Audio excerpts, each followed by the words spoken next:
दोस्तों, यह एक कहानी है तीन साधुओं और एक विधवा औरत की जो एक अंधेरे में डूबी हुई थी। यह बात बहुत पुरानी है। एक गांव था जिसका नाम था बिलासपुर था। यह गांव पहाड़ों और घने जंगलों से घिरा हुआ था। यहाँ के लोग सादा और किसान थे। खेती बाड़ी करके अपना गुजर बसर करते थे, लेकिन वहां सुकून कम और कड़वाहट ज्यादा थी। गांव अंधविश्वास और समाजी रस्मों में जकड़ा हुआ था। इसी गांव में रहती थी एक औरत जिसका नाम था आयशा। आयशा एक विधवा थी। उसके शौहर की वफात को 3 साल गुजर चुके थे। जब उसके शौहर शाहिद की बीमारी से मौत हुई, तब से आयशा की जिंदगी में सुबह आंसुओं और तानों के सिवा कुछ न रहा था। शाहिद गांव के एक आम किसान थे। उनका घर छोटा सा था, लेकिन उसमें आयशा के साथ उनका प्यार और बाहमी समझबूझ बचती थी। मगर जैसे ही शाहिद की वफात हुई, आयशा का जहान अंधेरे में डूब गया। गांव वालों ने उसे मनहूस औरत समझना शुरू कर दिया। गांव की औरतें उसके साथ उठने बैठने से कतराती, मर्द उसे तानों और तौहीन से नवाजते। बच्चों को कहा जाता कि आयशा के घर के करीब भी न जाए। हर सुबह जब आयशा गांव के कुएं पर पानी भरने जाती, तो औरतें आपस में सरगोशियां करती। देखो, ये मनहूस आ गई, जिसके पांव जहां पड़ते हैं वहां कुछ ना कुछ बुरा होता है। आयशा ने कई बार इन तानों को नजरअंदाज करने की कोशिश की, मगर इनकी बातों के कांटे उसके दिल को छेदते रहे। रातें उसके लिए और भी कठिन थीं। जब पूरा गांव गहरी नींद में सोता, आयशा अपने आंगन में बैठकर आसमान की तरफ देखती। चांद की चांदनी उसकी आंखों में आंसू भर देती। वह अक्सर अपने शौहर की तस्वीर के सामने दिया जलाकर रोती और खुदा से पूछती, आखिर मैंने कौन सा गुनाह किया कि मेरी जिंदगी इस तरह जहन्नुम बन गई। कई बार उसने गांव छोड़कर जाने का सोचा, मगर कहां जाती। उसके माँ बाप बहुत पहले फौत हो चुके थे। भाई बहनों ने उसके विधवा होते ही मुंह फेर लिया था। एक दिन जब रमेशा अपनी टूटी फूटी झोपड़ी के बाहर बैठी थी, उसने देखा कि गांव के बाहर वाले रास्ते पर 3 साधु आ रहे हैं। वह सफेद दाढ़ी वाले भगवा कपड़े पहने हुए थे। उनके चेहरों पर तेज था, मगर आंखों में एक अजीब सा राज झलकता था। गांव वालों ने साधुओं को देखते ही उनके गर्द घेरे बना लिया। सब ने उनके पांव छुए और आशीर्वाद मांगा। गांव के मुख्तार ने साधुओं से इल्तजा की, महाराज बराहे कर्म हमारे गांव में कुछ दिन ठहरिए, हमें आपका आशीर्वाद चाहिए। साधुओं ने गांव में रहने की हामी भर दी, लेकिन फिर उनकी नजर आयशा पर पड़ी। उनमें से सबसे बुजुर्ग साधु ने आयशा को देखते ही कहा, यह औरत दुखों से घिरी है, मगर इसके मुकद्दर में कुछ मुनफरीद लिखा है। गांव वाले यह सुनकर हैरान हो गए। उनको यकीन नहीं आया कि वही आयशा जिसको वह मनहूस समझते थे, उसके मुकद्दर में कुछ खास हो सकता है। आयशा खुद भी हैरत में थी। उसके दिल में सवाल उठे, ये साधु कौन है और मेरे मुकद्दर के बारे में ऐसा क्यों कह रहे हैं। तीनों साधु गांव के बीचों बीच एक पुराने मंदिर में ठहरे, जिसको वाह गुरु मंदिर कहते थे। यह मंदिर बरसों से वीरान पड़ा था, मगर साधुओं के आने से वहां रौनक लौट आई।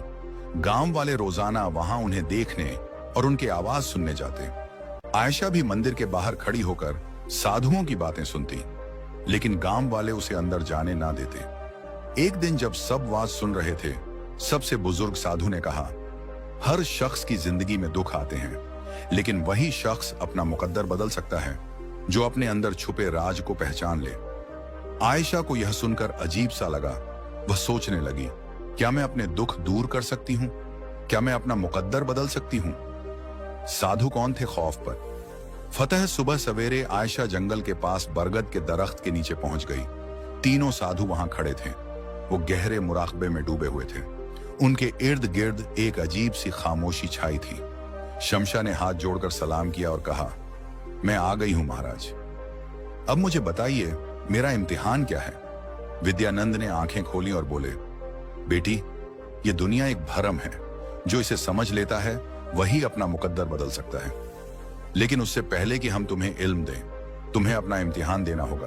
अमल नंद ने कहा, हम तुम्हें इस जंगल में छोड़ रहे हैं। तुम्हें रात भर अकेले यहाँ रहना होगा। ये जंगल राजों से भरा है। यहाँ जंगली जानवर भी हैं और गैरमई कौतें भी। लेकिन अगर तुमने अपना खौफ छोड़ दिया तो तुम पहला इम्तिहान पास कर जाओगे। आयशा को यह सुनकर सदमा लगा। रात भर अकेले जंगल में वो डर गई, लेकिन उसने अपने अंदर हिम्मत जमा की और कहा, मैं तैयार हूं। तीनों साधु मुस्कुराए और बोले, हम कल सुबह सूरज निकलने के बाद यहां आएंगे। तब तक तुम्हें अकेले रहना होगा। इतना कहकर तीनों साधु जंगल के दूसरे किनारे की तरफ चले गए और आयशा अकेली रह गई। शाम ढलते ही जंगल में अंधेरा छाने लगा। चारों तरफ अजीब सी आवाजें आने लगी। दूर किसी दरख्त पर उल्लू बोल रहा था। झाड़ियों से सरसराहट की आवाजें आ रही थीं। आयशा ने अपने दिल को सहारा दिया और एक दरख्त के नीचे बैठ गई। लेकिन जैसे जैसे रात गहरी होती गई, खौफ बढ़ता गया। अचानक उसे लगा कि कोई साएं उसकी तरफ बढ़ रहे हैं। उसका दिल जोर जोर से धड़कने लगा। क्या यह कोई जंगली जानवर है या कोई भूत? लेकिन तभी उसे साधुओं की बात याद आई। अगर तुमने अपना खौफ छोड़ दिया तो तुम पहला इम्तिहान पास कर जाओगी। सुबह की पहली किरण और कामयाबी। जैसे ही सूरज की पहली किरण जंगल में पड़ी, आयशा ने राहत की सांस ली। थोड़ी देर बाद तीनों साधु वहां पहुंचे और देखा कि आयशा मुस्कुरा रही है। विद्यानंद बोले, बेटी, तुमने अपना पहला इम्तिहान पास कर लिया। तुमने खौफ को जीत लिया। अब तुम्हारी जिंदगी में बड़ी तब्दीली आने वाली है। आयशा की आंखों में उम्मीद की चमक थी। वह समझ गई थी कि खौफ सिर्फ हमारे दिल में होता है और जब हम उसका मुकाबला करते हैं तो वह खुद ही खत्म हो जाता है। आयशा की पहली जीत। जंगल में खौफ से भरी रात गुजारने के बाद आयशा की आंखों में अब डर की जगह खुद एतमादी थी। जब सूरज की पहली किरण जंगल की शाखों से छनकर उसके चेहरे पर पड़ी तो उसने महसूस किया कि वह पहले से कहीं ज्यादा पुरस्कून और मजबूत हो चुकी है। तीनों साधु मुस्कुरा रहे थे। विद्यानंद बोले, बेटी, तुमने पहला इम्तिहान पास कर लिया। अब तुम दूसरे इम्तिहान के लिए तैयार हो। आयशा ने आजी से सर झुकाया और कहा, मैं तैयार हूं महाराज। तीन साधुओं का राज। तीनों साधु आयशा को एक पहाड़ी पर बने पुराने मंदिर में ले गए जिसे देव मंदिर कहते थे। यह मंदिर देखने में सादा था, लेकिन वहां एक अजीब सी तवानाई महसूस हो रही थी। जैसे ही आयशा ने मंदिर के दरवाजे पर कदम रखा, उसे अपने जिस्म में एक हल्की सी कंपन महसूस हुई। तभी मुराकबानंद ने कहा, अब वक्त आ गया है कि हम तुम्हें अपनी असली हकीकत के बारे में बताएं। आयशा हैरान हुई।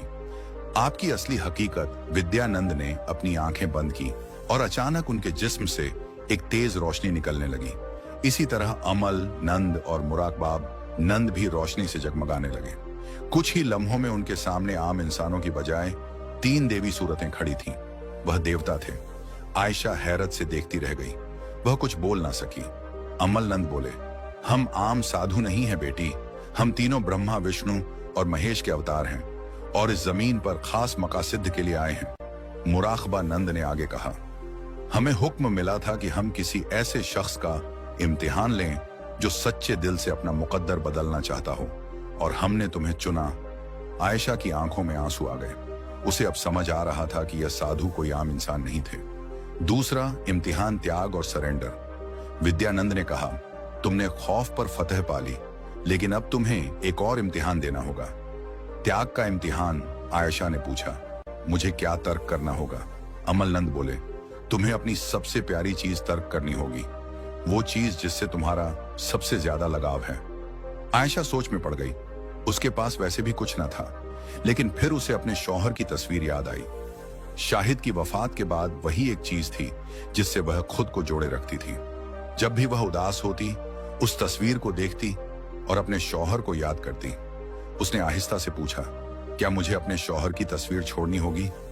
मुराकबानंद बोले, अगर वही तुम्हारी सबसे प्यारी चीज है तो हाँ, लेकिन याद रखो, सच्चा त्याग तब होता है जब वह दिल से किया जाए।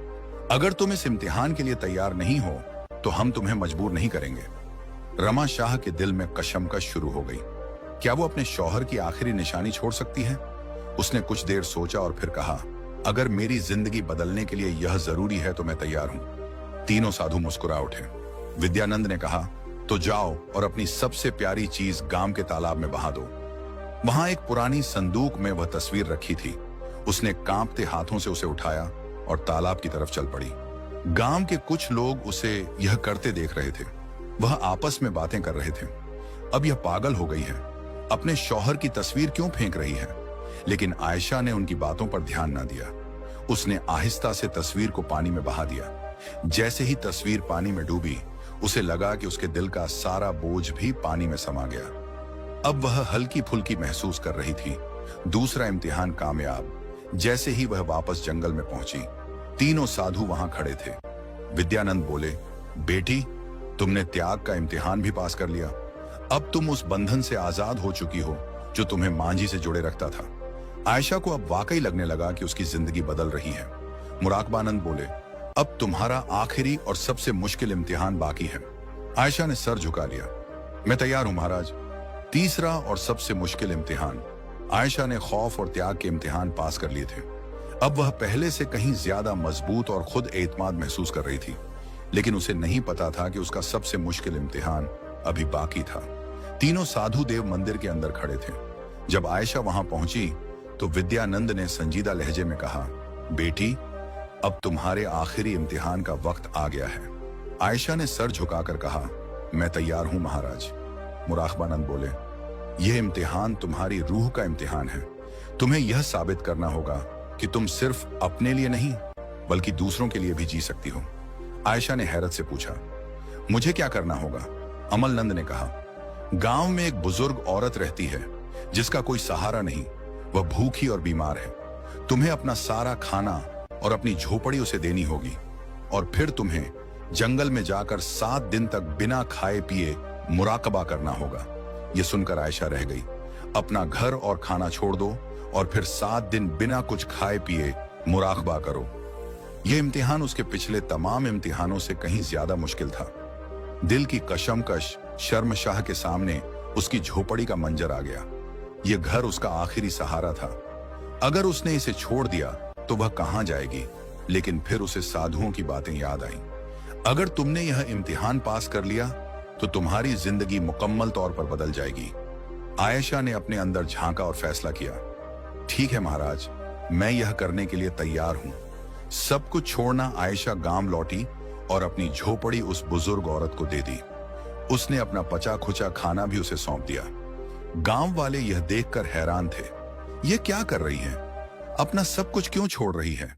लेकिन आयशा ने किसी की बातों पर ध्यान न दिया। वह सीधा जंगल की तरफ पड़ गई, जहां उसे 7 दिन तक मुराकबा करना था। 7 दिन का मुश्किल मुराकबा पहला दिन गुजरा और आयशा को शदीद भूख लगी, लेकिन उसने अपनी तवज्जो भटकने ना दी। उसने अपनी आंखें बंद की और साधुओं के किए हुए मंत्रों का जाप करने लगी। दूसरे दिन उसे प्यास ने सताया, लेकिन उसने पानी की ख्वाहिश को भी तर्क कर दिया और मुराकबे में डूब गई। तीसरे दिन उसके जिस्म में कमजोरी आने लगी, लेकिन उसने हार न मानी। चौथे दिन उसे लगा कि वह अब और बर्दाश्त नहीं कर सकती, लेकिन तभी उसे साधुओं की बात याद आई। सच्ची ताकत जिस्म में नहीं, दिल में होती है। 5वें और 6ठे दिन वो मुकम्मल तौर पर मुराकबे में डूब गई। अब उसे भूख और प्यास का एहसास ही ना रहा। 7वें दिन जब सूरज निकला तो कुछ गैर मामूली हुआ। आयशा की रूह एक नई तवानाई से भर गई। उसे लगा जैसे वह कोई आम औरत नहीं रही, बल्कि एक इलाही ताकत से जुड़ गई है। आयशा का बदलाव जब 7वां दिन पूरा हुआ, तीनों साधु उसके सामने नमूदार हुए। विद्यानंद बोले, बेटी, तुमने अपना आखिरी इम्तिहान भी पास कर लिया। अब तुम कोई आम बीवी नहीं हो, बल्कि एक ताकतवर रूह बन चुकी हो। अमलनंद बोले, तुम ना सिर्फ अपना मुकद्दर बदल सकती हो, बल्कि दूसरों का भी मुकद्दर बदल सकती हो। मुराकबाब नंद ने अपने हाथ उठाए और कहा, हम तुम्हें आशीर्वाद देते हैं कि अब से तुम्हारी जिंदगी सुख सुकून और इज्जत से भरी होगी। आयशा के इर्द गिर्द एक सुनहरी रोशनी फैल गई। उसने आंखें बंद कर ली और जब खोली तो वह पहले से कहीं ज्यादा पुरसुकून, मजबूत और रोशन महसूस कर रही थी। गांव में वापसी और इज्जत। जब आयशा गांव लौटी तो गांव वाले उसे देखकर दंग रह गए। अब वह कोई दुखी बीवी नहीं थी। उसके चेहरे पर इलाही नूर था। उसकी आंखों में खुद एतमा दीदी थी। गांव वालों ने, जिन्होंने उसे पहले ही कारत से देखा था, अब उसके पास आकर उसके पांव छूने लगे। वो कहने लगे, हमें माफ कर दो, हमने तुम्हारी तौहीन की थी, लेकिन अब हमें समझ आ गया कि तुम कोई आम औरत नहीं हो। आयशा मुस्कुराई और बोली, सच्ची ताकत बाहर नहीं, हमारे अंदर होती है। जब हम अपने डर, अपने लगाव और अपनी अहम को तर्क कर देते हैं तो हम वाकई आजाद हो जाते हैं। रामशाह की गांव वापसी के बाद बिलासपुर नगर के लोगों के दिल बदलने लगे थे। उसके चेहरे की रोशनी, उसकी बातों में सच्चाई और उसके किरदार की मजबूती ने सबको हैरान कर दिया था। लेकिन रामशाह के लिए यह सिर्फ एक नई शुरुआत थी। तीनों साधुओं के आशीर्वाद ने उसके अंदर एक ऐसी ताकत जगा दी थी जो अब सिर्फ उसकी अपनी जिंदगी तक महदूद नहीं थी। उसे समझ आ गया था कि उसकी असली ताकत दूसरों की मदद करने में है,